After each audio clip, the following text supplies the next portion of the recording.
Hello everybody, welcome back. I hope you all had a wonderful half term, even though you probably couldn't do an awful lot. Hope you feel well rested and ready for this half term.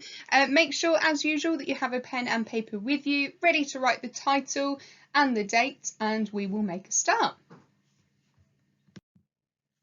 Okay, so your title is Bottom and Titania, and the date is up there as well, so make sure you've got the date written down too. So your starter task, your do now activity, is to explain how these images are related in 50 words or fewer. So you might have to pause the video or the PowerPoint just now so you can write down in 50 words or fewer how these images might be related. So on the screen in front of you, you have Oberon, Puck, Titania, Love Potion and Sleeping Eyes. And as an extension, I would like you to explain the mistake that Puck made. Okay, so thinking back to everything that you learned before the half-term break, pause the video now so you can complete this activity for me. So you're looking at 50 words or fewer to relate these images all together. So here's an example for you on the screen in front of you. So Oberon and Titania, if you remember, are arguing over adopting a small child. And Oberon and Puck decide they're going to plan to play a trick on Titania by dropping a love potion on her eyes while she sleeps, and this will make her fall in love with a hideous beast. That's 42 words there on the screen in front of you, okay? So that kind of relates all of these images because it's explaining how Oberon and Puck are getting their own back on Titania by using the love potion and dropping the juice of the love potion in her eyes while she sleeps, for when she wakes up to fall in love with the first thing she lays her eyes on. Okay, and so sort of as an extension there, as you can see on the screen in front of you, in response to the extension question, Puck puts the love potion on Lysander's eyes rather than Demetrius's eyes. That was the mistake that Puck made. So make sure you have finished off your 50 words before you move on to the next slide. Reading along with me on the screen in front of you then. So in Act 2, Scene 1, Oberon said he wanted to play a trick on Titania. So remembering back to all of that knowledge that you've got from the previous lessons before the half-term break, okay? So he said, the next thing then she waking looks upon, be it on lion, bear, or wolf, or bull, or meddling monkey, or on busy ape, she shall pursue it with the soul of love. So he's essentially saying there, the next thing that she's going to look at, she's going to fall in love with. Doesn't matter what it is, but because of this potion, she's going to fall in love with whatever she lays her eyes on. So consider this question for me then, everybody. Who or what do you think Titania will fall in love with when she wakes up? I'd like you to have a little think about that while we go through the lesson. So what do you think Titania will fall in love with? Have a little think about that before moving on to the next slide.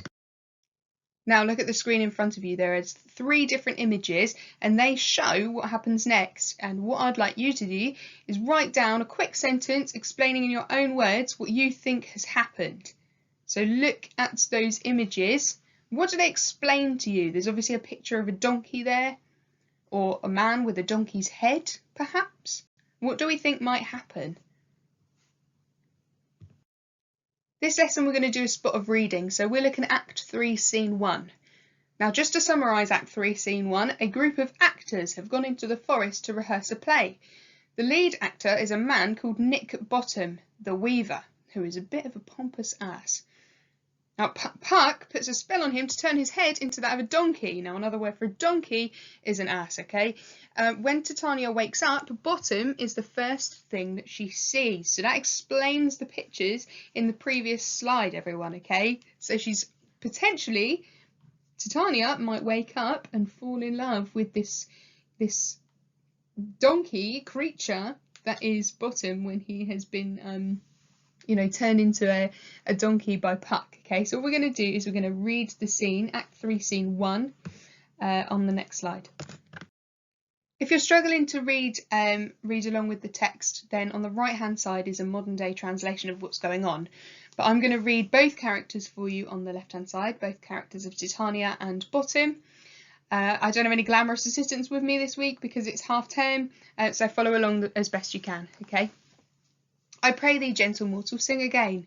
Mine ear is much enamoured of thy note, so is mine eye enthralled to thy shape, and thy fair virtue's force perforce doth move me, on first view to say, to swear, I love thee. Methinks, mistress, you should have little reason for that, and yet, to say the truth, reason and love keep little company together nowadays. The more the pity that some honest neighbours will not make them friends, nay, I can gleek upon occasion. Thou art as wise as thou art beautiful. So coming back then to Act 3, Scene 1, a group of actors have gone to the forest to rehearse a play. The lead actor is a man called Bottom, who's a bit of a pompous ass, as we have just discussed. Puck puts a spell on him to turn his head into that of a donkey, and when Titania wakes up, Bottom is the first thing she sees.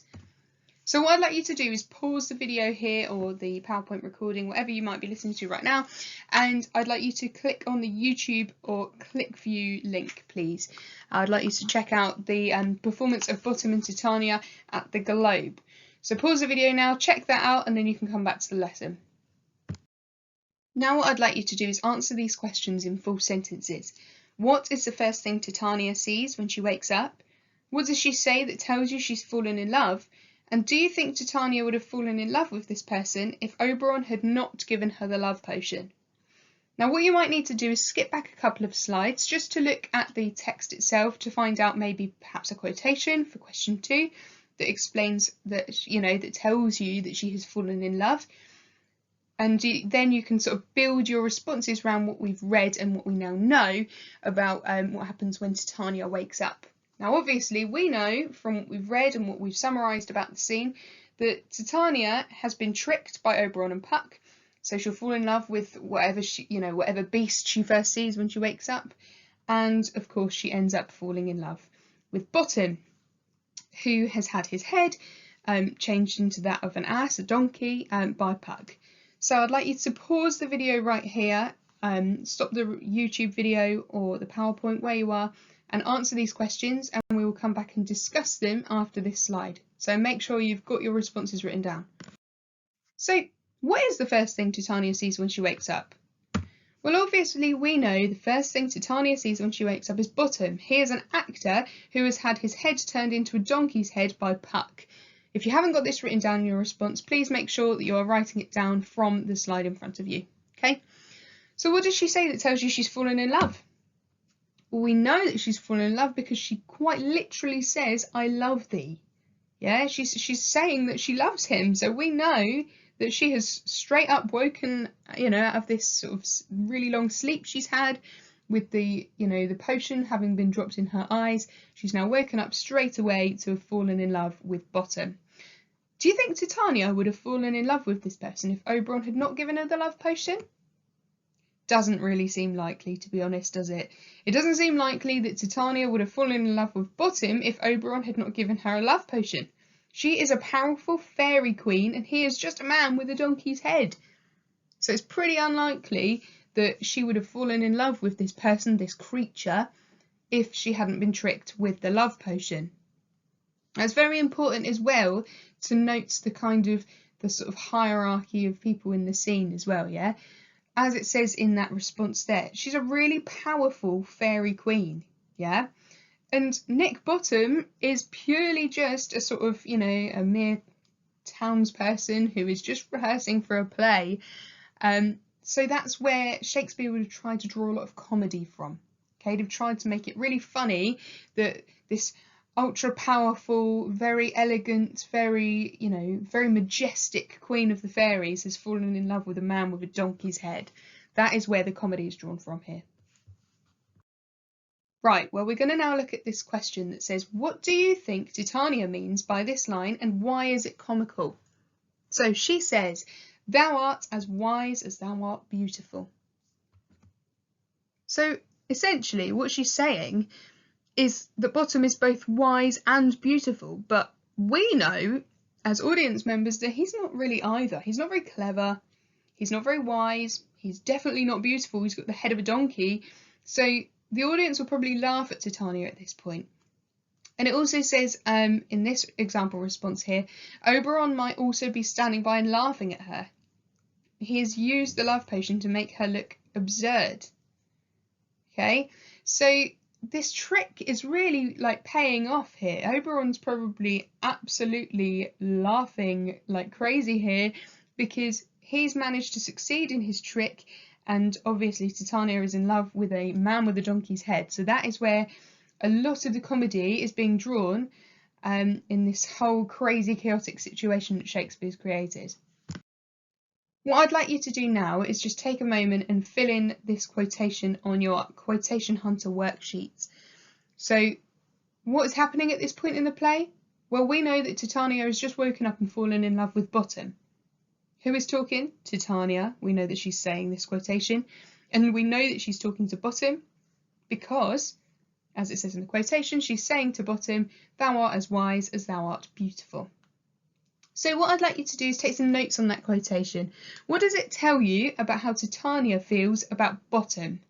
What does it tell you about how she feels about him, what she feels towards him? You can zoom in on some keywords if you'd like to up level or boost your kind of analysis of the quotation. But the nitty gritty of what we're looking at here is what the quotation tells us about how Titania feels and how that's shown. So I'd like you to take a moment, pause the video or PowerPoint and fill out that sheet for me. To summarise what we've learned in this lesson, what I would like you to do is look at the quote again. Thou art as wise as thou art beautiful. And what does this quotation tell us?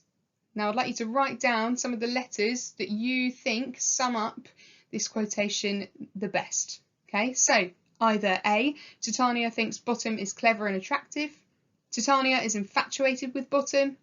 Titania is infatuated with Bottom because she praises him for being clever and attractive. Titania is infatuated with Bottom because she says he's a great singer, or Titania must be under the influence of a magic spell because Bottom is not really wise or beautiful. So take a moment to write down what you think are the correct responses, and then we will come together just in summary to find out which ones were right and which ones were wrong. So all but one were correct. So Titania thinks Bottom is clever and attractive. She's infatuated with him. And she's also infatuated with him because she praises him for being clever and attractive. And there's nothing there about him being a great singer, so hopefully none of you got that as a response. But also she must be under the influence of magic because Bottom's not really wise or beautiful, and that is where the comedy is drawn in this situation. Cool, well done everybody. You have reached the end of the next lesson already. Doesn't time fly when you're having fun? So move on to the next lesson now if you'd like to. If not, move on to it in your next English lesson time, and I will see you for the next instalment of our lessons on Midsummer Night's Dream. Hello everybody, welcome back to our lessons on A Midsummer Night's Dream. Whether you're carrying on from the last lesson or whether you have picked up again at another point, make sure you still have with you a pen and some paper ready to write down your responses and get going with the date and title. So there is the date on the screen in front of you. Make sure you get that written down, as well as your title, which is Demetrius and Helena Part 1.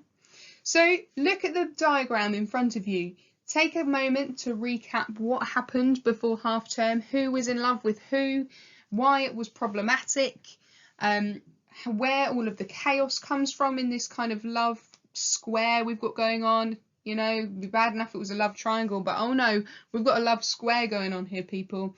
So what you need to do is draw on your knowledge of how that could be problematic and respond to the questions on the right. Question 1, can you explain this diagram? I've very roughly helped you with that a second ago.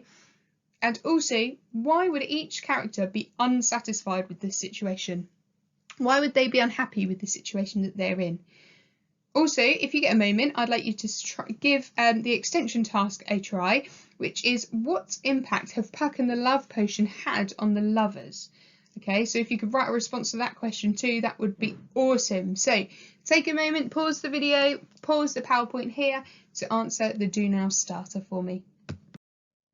Now, because of the love potion, Lysander now loves Helena instead of Hermia, which is where the kind of love square, I'm going to keep referring to it as a love square because it kind of makes sense in my head. Where each of these people loved different people, it has now all changed up again. So not only was it problematic before when Hermia was being told she had to marry Demetrius instead of Lysander, Lysander now doesn't love her. He loves Helena instead, which makes the whole situation even more chaotic and stressful for those involved. Each character, because of this, will be unsatisfied because they're all experiencing unrequited love. So no one's love is, sort of returned to them, which is why this is such a chaotic situation. If you did get a chance to move on to the extension, the response we have here is that Puck and the love potion have had a negative effect on the lovers. Okay, so not only has Puck and Oberon, have they meddled with, Oberon and Titania's relationship, they have now completely messed up any sort of ties in love that have already been formed between the characters on screen in front of you, and made them even more tricky than they were before. So these have all been sort of colour coordinated with their names and the pictures if you wanted to try and sort of roughly keep track of, who's in love with who in this situation we've got going on here. So although Hermia and Lysander ran away together, Lysander is now under the influence of the love potion and has fallen in love with Helena, which is all a bit awkward, isn't it, really? Because Helena still loves Demetrius, but he is still not interested in her, because he's still pursuing Hermia, same as he was in the first place. But because of the love potion, Hermia has lost Lysander to Helena. So this is where the situation has changed, because Lysander is now under the influence of the potion. Now, he's fallen in love with Helena, obviously, instead of Hermia, which makes this whole problem even worse for the lovers that are involved. So Oberon sees Lysander has been made to fall in love with Helena, and he tells Puck, "What hast thou done? Thou hast mistaken quite, and laid the love juice on some true love's sight." So what I want you to do is take a moment, recap what you've already learned, and think about the answer to the question, what is the mistake that Puck has made? What has he done that has messed everything up? I'd like you to take a moment to pause the video or pause the slideshow and write a response to that question.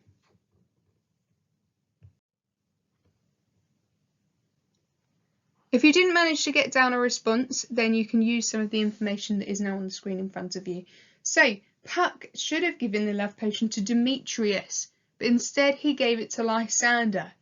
And Oberon tells Puck to use the potion on Demetrius.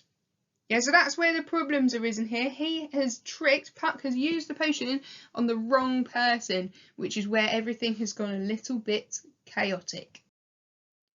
So Puck should have given the potion to Demetrius, but instead he gave it to Lysander. Bit awkward.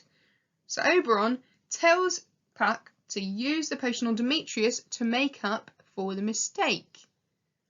So what he's essentially saying to do is, well, you messed up by giving the potion to Lysander, give it to Demetrius like I originally planned, and it'll all work out okay. But Puck says the two people will now be in love with one person, which he's finding absolutely hilarious. So what I'd like you to do is take a moment, pause the video, recap on your key knowledge and respond to these questions based on what we have learnt. So which two people will be in love with the same person if Puck uses the potion again? Who will they be in love with, and who will be left out? Take a moment to write your responses before moving on. So this whole thing has got very out of hand now. The love potion has caused further conflict. Demetrius and Lysander are now going to both be fighting over Helena. But Helena thinks they are still both mocking her. And now no one loves Hermia. So Hermia is left out of the love square. Okay, she has now been pushed aside. Both the gentlemen of the situation love Helena. Well, Helena didn't have anyone that loved her before, so now she is really confused. She's kind of like, well, hold on a second. A minute ago, Demetrius was telling me that he didn't like me, and now he's come after me. And so has Lysander, but Lysander was in love with Hermia. So, hello, what's going on here? So that's why she's getting very confused. And obviously Hermia's going to start getting confused as well, because a minute ago, she ran off with Lysander, and now Lysander doesn't want anything to do with her. So it's getting very messy and very awkward. let's move on to the next slide. We're going to read Act 3, Scene 2, and hopefully this will explain things to you in a bit more detail. Let's take a minute to read this scene. Now it carries on for 2 slides and should automatically go to the next slide as I'm reading. However, if it does not, then feel free to skip through when I finish reading the script on this slide, okay? Now, as usual from our reading in the last lesson, you'll probably remember that on the right-hand side is the modern day translation. So if you're a bit confused about what's going on, then you can always just double check on the right hand side, and I will explain to you at the end of my reading what is being meant by what's said by the characters. So reading along with me on the left hand side. O Helena, goddess, nymph, perfect, divine, to what, my love, shall I compare thine eyne? Crystal is muddy. Oh, how ripe in show thy lips, those kissing cherries tempting grow, that pure congealed white, high Taurus snow, fanned with the eastern wind, turns to a crow when thou hold'st up thy hand. Oh, let me kiss this princess of pure whites, this seal of bliss. Oh, spite! Oh, hell! I see you are all bent to set against me for your merriment. If you were civil and knew courtesy, you would not do me thus much injury. Can you not hate me, as I know you do, but you must join in souls to mock me too? If you were men, as men you are in show, you would not use a gentle lady to vow and swear and superpraise my parts, when I am sure you both hate me with your hearts. You both are rivals and love Hermia, and now both rivals to mock Helena, a trim exploit, a manly enterprise, to conjure tears up in a poor maid's eyes with your derision. None of noble sort would so offend a virgin, and extort a poor soul's patience, all to make you sport. You are unkind, Demetrius, be not so, for you love Hermia. This you know I know, and here with all good will, with all my heart, in Hermia's love I yield you up my part. And yours of Helena to me bequeath, whom I do love and will do till my death. So, let's think about what's going on in this scene then, guys, because Helena all of a sudden is being pursued by Demetrius, to which she, to be honest, quite rightly, is very confused about. Because a minute ago, he was telling her how much he hated her and to go away.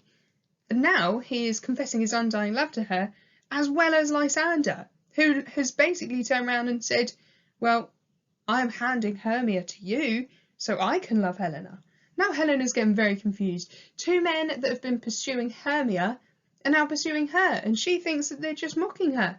And to be honest, I think a lot of people would feel the same. Now what I'd like you to do is take a few moments to find some quotations that support these points. So find some evidence that shows, number 1, that Demetrius has gone mad with love for Helena.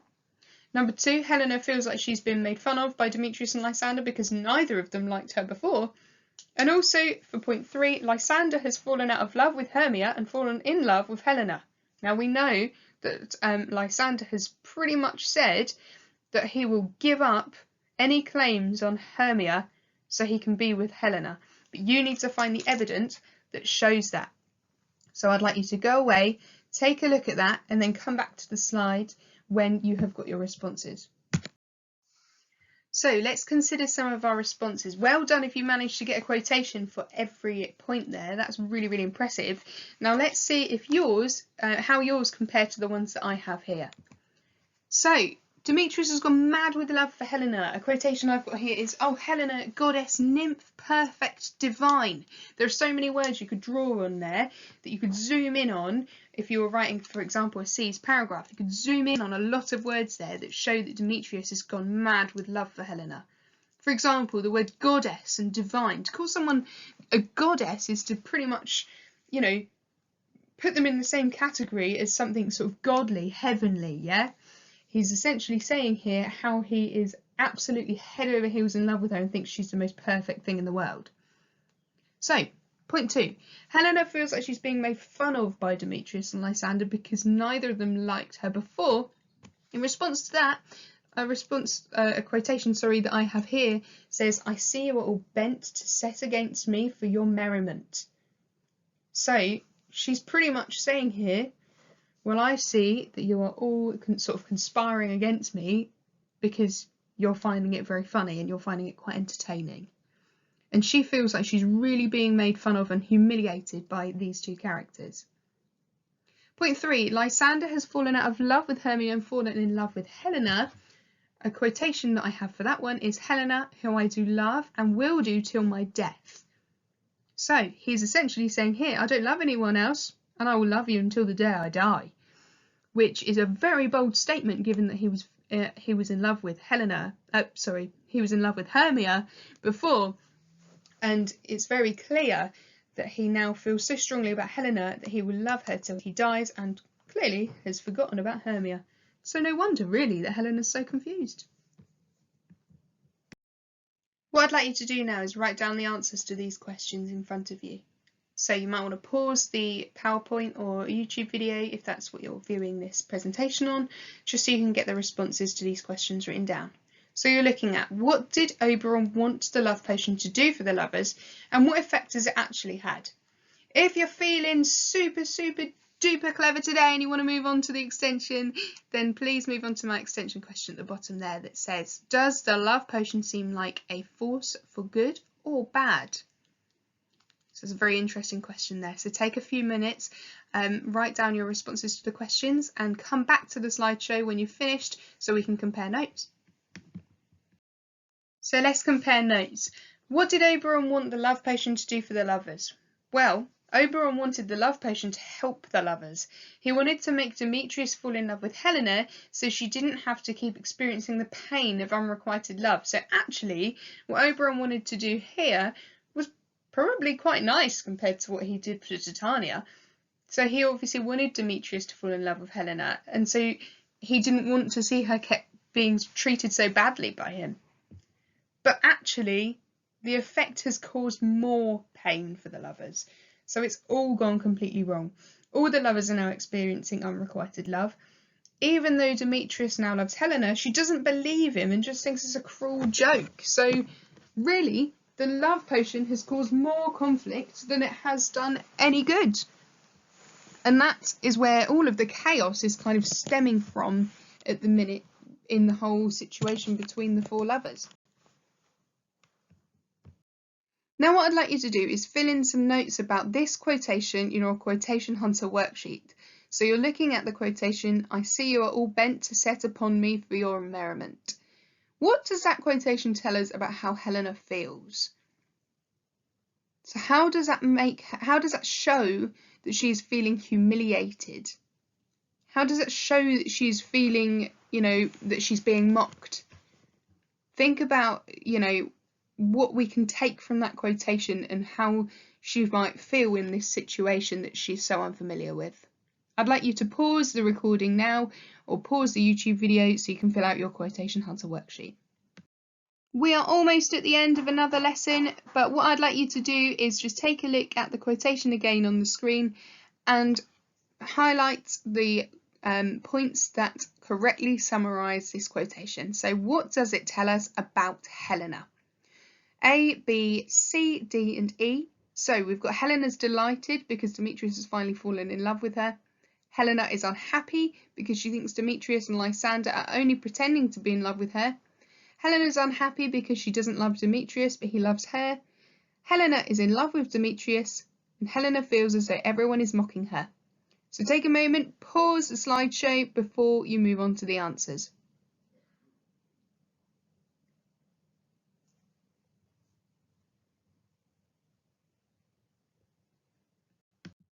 So here are the correct responses. Helena is unhappy because she thinks Demetrius and Lysander are only pretending to be in love with her, and she also feels as though everyone is mocking her, which is very, she felt very sort of, rejected and downtrodden before, but now this seems to be even worse because she doesn't believe them, which makes her feel humiliated and like she's being mocked by everyone. Well done for getting to the end of another lesson on our scheme of Midsummer Night's Dream work. You are doing really well. Keep going. If you have the time today, then feel free to move on to the next lesson. But if not, come back to it and we'll pick up where we left off. Hey everyone, welcome back again to our Midsummer Night's Dream lessons. Once again, same as usual, make sure you have a pen and paper at the ready to write down your date and title, and we will begin. So, what I want you to do before you start the content of this lesson is to follow the links below and watch what happens when Hermia joins Helena, Demetrius and Lysander on the stage. Now remember from what happened in the last lesson we looked at, so both men now have the love potion in their eyes and both of them have woken up to see Helena before anyone else, and therefore they are both claiming their love for her. And also don't forget, Helena is currently thinking that they're all mocking her, they're all making fun of her, and this is all just some big cruel joke. So what I want you to do is click on the links. If you're unable to access YouTube, there's a click view link there. So try and get onto those links and see what happens when Hermia joins Helena, Demetrius and Lysander on the stage. So do that before we crack on with the content of the lesson. Your title for today's lesson is Hermia and Helena, because we're going to be looking at the relationships between them in this lesson. So the date up there is on the screen for you, so make sure that's written down as well, just so you're keeping track of what's happening each week. So imagine that you are Hermia. Your do now task is to write down what you're thinking and feeling at the moment. Now don't forget, the man that you love has forsaken you and he claims to be desperately in love with your best friend. Awkward. So this is the man that, remember, that you've fled your home for, and your best friend acts like she had nothing to do with it. So how do you think you might be feeling in this situation as Hermia? I'd like you to write a very quick summary of how you might be thinking and feeling. And also, as an extension, imagine you see Helena, and how would you react to this whole situation that's unfolded before you? So pause the video or slideshow now, answer those questions, and then we'll come back and share our notes. Here's an example of what I might imagine I might say if I was Hermia. I might be thinking something along the lines of, I don't understand why Lysander no longer loves me. Has Helena stolen him from me? And actually, thinking about it, I'm pretty furious with Helena. She was supposed to be my best friend, and now she's running off with these men, one of which, both of them loved me, and one of which I'd given up my entire life for, and now he's going off with my best friend. You'd be pretty angry, wouldn't you? So make sure that you have something similar in your notes before moving on to the next slide. So let's just take a quick recap what we learned in our last lesson. So Lysander and Demetrius are both madly in love with Helena.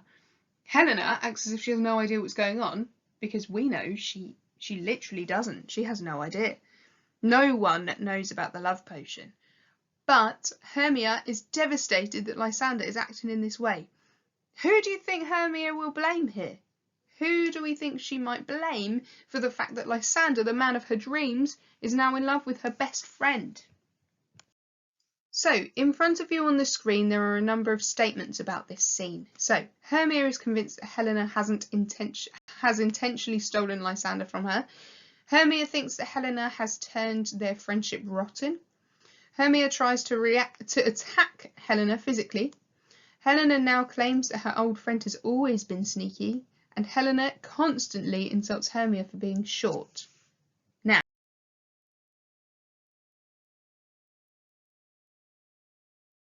on the right-hand side of the screen, there are some supporting quotations that support the statements on the left-hand side. Now, your job is to decide which quotations support which statements. So what you're going to be doing is you're going to be matching up the numbers to the letters of the quotations that support the statements. If you can, what I would like you to do is write out the full statement and quotation, but if that's a bit tricky, then you can always just match up the number to the letter. But ideally, if you could write out the point on the left-hand side alongside the quotation, which is on the right-hand side, then that would be brilliant. Because then you have got a record in your notes of, which statements about the scenes are correct, along with the quotation. You can draw this out however you like. You can write them sort of in paragraph format, or you can do a table and match them up on a table. that is completely up to you. So pause the video or PowerPoint now, crack on with the task, and then you can come back to the slideshow when you have finished so we compare notes. So point 1 can be matched up to E. So Hermia is convinced that Helena has intentionally stolen Lysander from her, and this is evident when she says, "You thief of love." See there, I've underlined the word thief. I've zoomed in on that word because a thief implies that Lysander has been stolen. So number 2, Hermia thinks that Helena has turned their friendship rotten. This can be seen when she calls her a canker blossom. So that is kind of like a Shakespearean insult to say that Hermia thinks that Helena has turned their relationship rotten there. Point 3, Hermia tries to attack Helena physically. Well, this is evident when she says, "I am not yet low, but that my nails can reach unto thine eyes."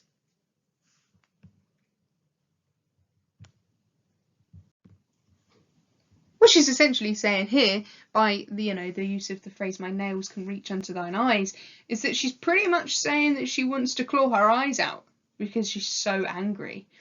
And that implies that she's trying to attack Helena physically because she's digging her nails into her eyes. It's a very sort of visceral, very, very violent, approach to sort of trying to attack her physically. Point 4, Helena now claims that her old friend has always been sneaky.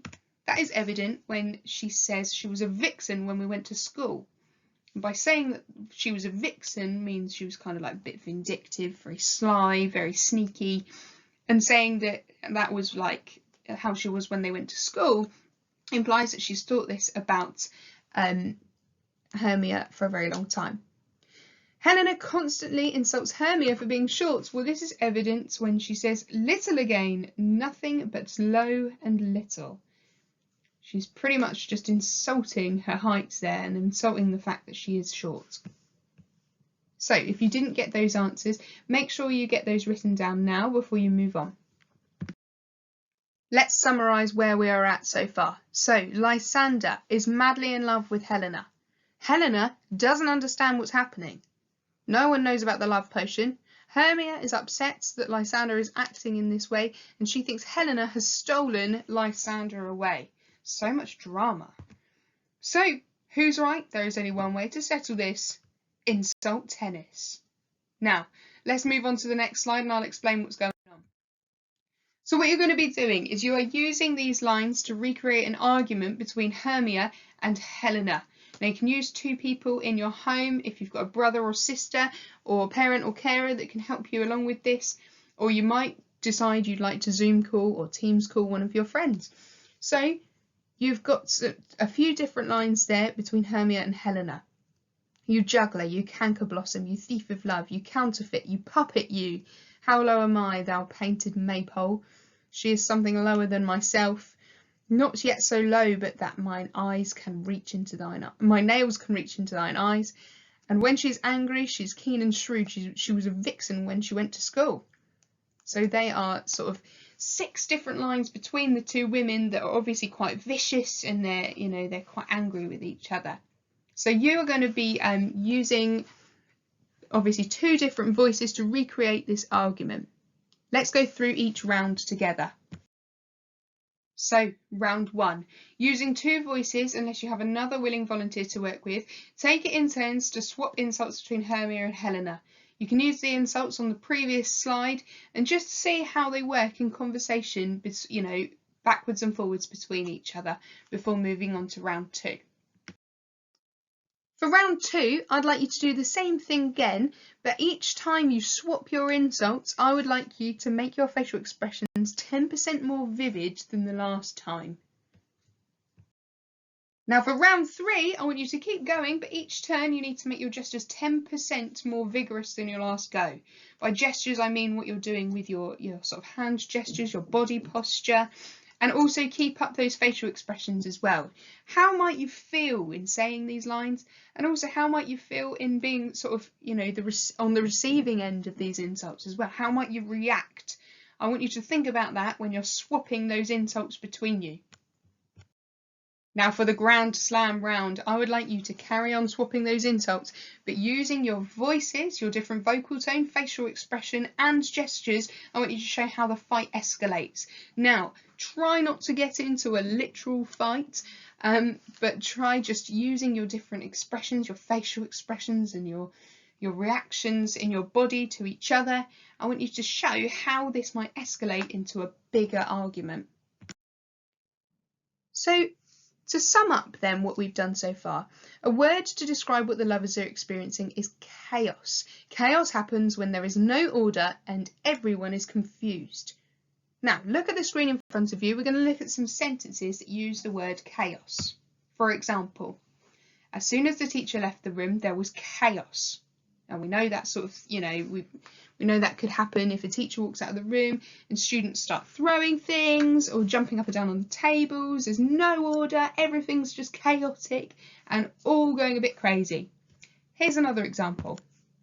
Oliver was chased for being a thief whilst Dodger and Charlie escaped in the chaos. You can imagine there's a kind of chaotic situation happening here. If, Oliver is a thief, we know that from, when we studied Oliver Twist, but he's left this chaotic situation where he's, being chased as a thief and all of the townsfolk are going a bit crazy. And that's where the chaos is kind of stemming from in this disastrous situation. Here's another example.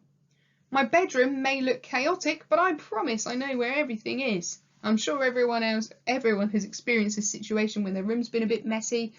Now, the chaos in the situation here is that there's no order to where anything is in the room. There's bits of paper everywhere looking in that picture. There's boxes everywhere. It's just a bit chaotic. There's no order and it's, it looks a bit confusing. But despite the chaos, you might know where everything is in the mess of your bedroom. So it might be a chaotic situation, but sometimes, it doesn't quite seem as chaotic as it looks. What I would like you to do is write down the ways the love potion has created chaos in the play so far. All you need to do is write a couple of bullet points about why you think that there is chaos, what has happened, who is in love with who's fallen out of love with who, where is the confusion stemming from, and why is this such a chaotic scenario. I'd like you to make a few bullet points in the next 5 minutes before we compare our notes and move on. So let's take a look at some of my notes. So, the love potion has created loads of chaos in the play so far. For example, it's made Lysander fall in love with Helena and therefore out of love with Hermia. It's made Demetrius fall in love with Helena. It's made Titania fall in love with Bottom, which we know is chaotic, in the whole of the sort of hierarchy of the play. She's fallen in love with a man with a donkey's head, which creates a lot of comedy in the play. There's now loads of chaos, confusion and unrequited love. Keep that phrase unrequited love in mind. Okay, there's a lot of chaos and confusion now because, people have fallen in love with people they weren't supposed to be in love with, and no one really understands why or how, and it's all just got a little bit crazy. There's also no conflict between Helena and Hermia, who were previously best friends. Now they're arguing because the two men that they fell in love with, they both are in love with Helena, and Hermia is so confused, and obviously Helena is confused as well, stuck in the middle of this situation, so it's all a little bit crazy and chaotic. What I'd like you to do is fill in the notes about this quotation on your Quotation Hunter worksheet. So the quote that we've got here is, "Oh me, you juggler, you canker blossom, you thief of love."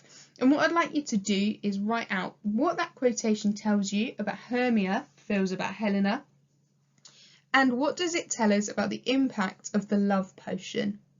So what does it tell us is, has happened as a result of the love potion, and what is Shakespeare's intention behind that, do you think? Do you think it's to make the situation funny? Do you think it's, do you think it might be to kind of add a bit more drama to the scene? What do you think would be the intention behind causing all of this chaos? You can write down all of your notes on the sheet, pause the video or slideshow here before moving on. Well done to all of you. You've now completed all 3 lessons this week. What I'd like you to do is please complete all of your notes and send the tasks in to your teacher. Now, this is your last task of the lesson, and this will need to be submitted either on Show My Homework or emailed to your teacher. Now, read the statement in front of you. This play is a comedy. From what you've seen and heard so far, I would like you to comment on some of the different ways Shakespeare has tried to make his audience laugh. Now, you might want to consider in your response the confusion and mistakes that are being made, for example, Puck's error with the potion. You might want to refer to the verbal comedy, for example, the insults between Hermia and Helena, the irony, for example, the ridiculous comments about Bottom being clever. That's ironic because obviously he's not clever at all. But because Titania is so in love with him, she thinks that he's very wise and very beautiful when in reality he's not. And the physical comedy, for example, the costume, Bottom's head, for example, the slapstick moments between the Athenians during the fight. Okay, you might want to look up some slapstick comedy if you want to know what I mean by slapstick there.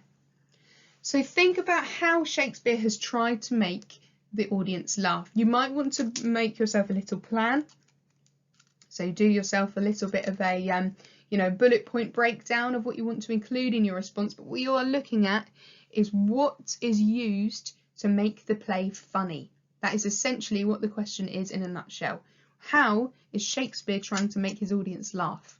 Now consider that for me and write yourselves a short paragraph or 2 explaining how this play is a comedy, how Shakespeare creates comedy, and then that needs to be submitted to your teacher. So stop the video or PowerPoint here whilst you get that done, and then you can move on to our summary activity before finishing the lesson.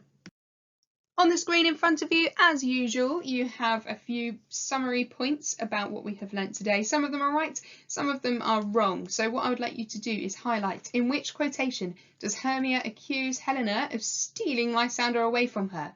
Is it, "How low am I, thou painted maypole? You counterfeit, you puppet. She was a vixen when she went to school. You thief of love. Or she is something lower than myself." So, in which quotation does Hermia accuse Helena of stealing Lysander from her? Take a moment to pause, consider which quotation you might use before moving on.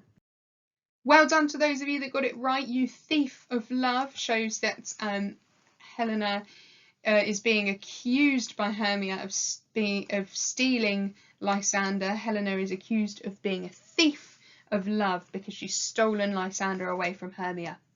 Well done everybody, you've all done really, really well if you've managed to get through to the end of the lessons this week. You are all absolute superstars and we're all really, really proud of how much work you're all doing. Make sure you've got all of the exercises complete up to this point. Check for your capital letters, full stops and other correct grammar and punctuation before sending it in to your teachers, and then you have finished all of your lessons this week. Well done everybody, see you again soon.